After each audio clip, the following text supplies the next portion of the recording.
Hi, everyone. Today we're here exploring sustainability in fashion. We're going to answer this critical question. Is waste the endpoint or the fuel for new beginnings? I'm Daniela Platt, and this is Sustainability Principles and Practices for Fashion at LIM College. Let's start off with identifying what is the problem in the context of our beloved sneakers. The average consumer buys three pairs of sneakers a year. That is 23 billion sneakers produced globally. That translates to 313 metric tons of CO2. That's like 66 million cars, and 80% of them end up in landfills. So, now how do brands win? In the case of sneakers, we can look at Allbirds. But when it comes to sneakers, perhaps explore the idea of fewer parts, recyclable design, ethical production. Now, why are we here today? What's the purpose? We are going to analyze sustainability tools and regulations, and we're going to propose strategies on how to leverage them. Let's begin with identifying what is sustainability in fashion. Well, the actual definition is it's the practices and frameworks that reduce environmental harm.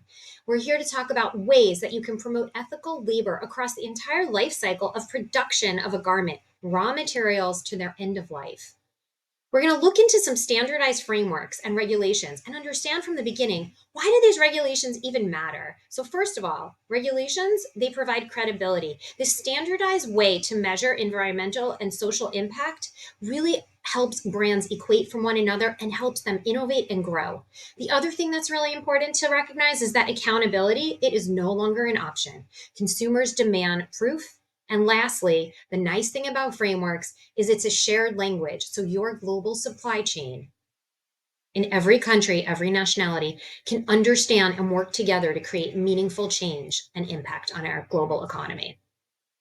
The first framework we're going to look at, it's called the Higg Index. The Higg Index is an international benchmark tool to measure the impact across facilities, products, and brands. It goes across the entire supply chain. Now, why does this matter? This exclusive index, exclusive for the business of fashion, it's fashion is under pressure to prove sustainability. The Higg Index equips brands with data to reduce harm and make informed, credible decisions.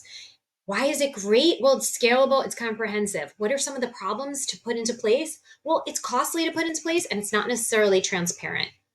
The next sustainable framework we're going to look at is called ESG, Environmental, Social, and Governance Issues, focusing on climate change, pollution, and the human resources management.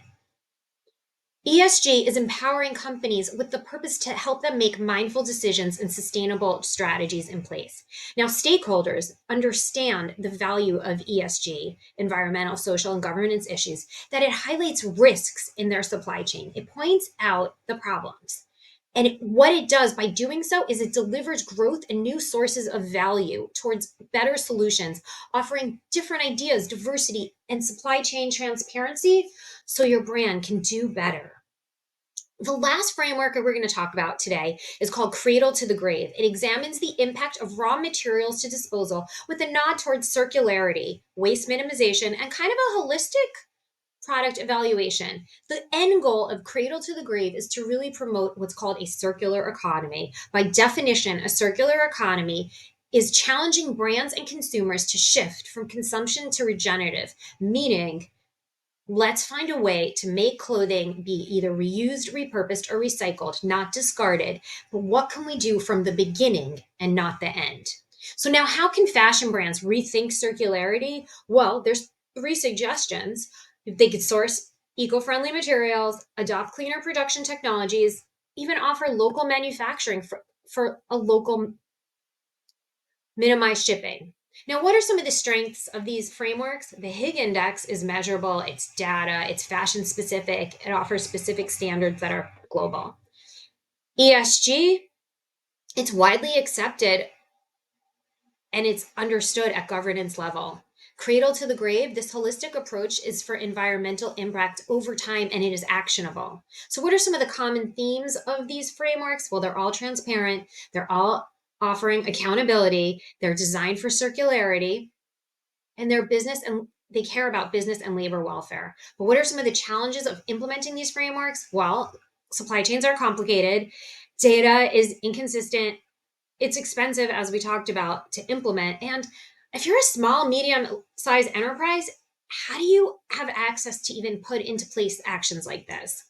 Sustainable brands leading the way that you can look towards would include Stella McCartney, Bombas, Prana, Everlane, Ganni, Madewell, Allbirds, as we talked about earlier. So now what is happening around the world with regulatory? What is the alignments and divergence? Well, the EU strategy for sustainable and circular textiles offers three things that are really important to point out. They enforce design for durability, the old adage of build to last.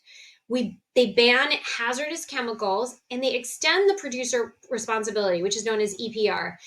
In simple language, it's pretty much putting responsibility back to the producer. You are responsible for what you create. The the the Fashion Sustainability and Social Accountability Act is for large brands to disclose their environmental and social impact and that they have to meet specific science-based targets. One nice certification that brands can get, it's called Cradle to Cradle Certified, and it certifies textiles based on their health, their reuse, carbon management, and social fairness. So when you see Cradle to Cradle Certified on a garment that you're purchasing, you know it's meeting specific criteria.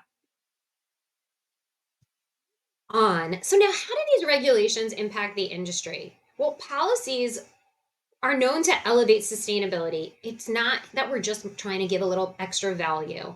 We want to push innovation. And although we know they create costs and there are compliance hurdles as we demonstrated, our goal here is to push for innovation. It also gives brands a competitive edge with streamlined designs, fewer parts, eco-friendly materials. By adopting renewable energy, manufacturing factories can offer greater transparency with the proper credentials, and it's really important to educate through storytelling. Who can we look to? Well, manufacturing wise, look towards manufacturing plants like Brandex, Ambercycle, which repurposes polyester, and Circulose, which repurposes cotton. Now, just to leave us with some key takeaways for long-term success, how can we integrate sustainability in fashion frameworks? Because sustainability, it is no longer an option, it's imperative. Well, success really means shifting from a mindset framework of waste to regenerative to circular thinking. Let's foster innovation and meet consumer demand for eco-friendly practices. So now my final thought takes us back to where we started. Is waste the endpoint or the fuel for new beginnings? The future depends on collaboration of the stakeholders, the brands, factories, and governments, and consumers working together to close this loop to build that thriving, sustainable fashion ecosystem. I propose let's all do 1% better today. Thank you so much. I'm Daniela Platt, and here are my citations. I appreciate your time.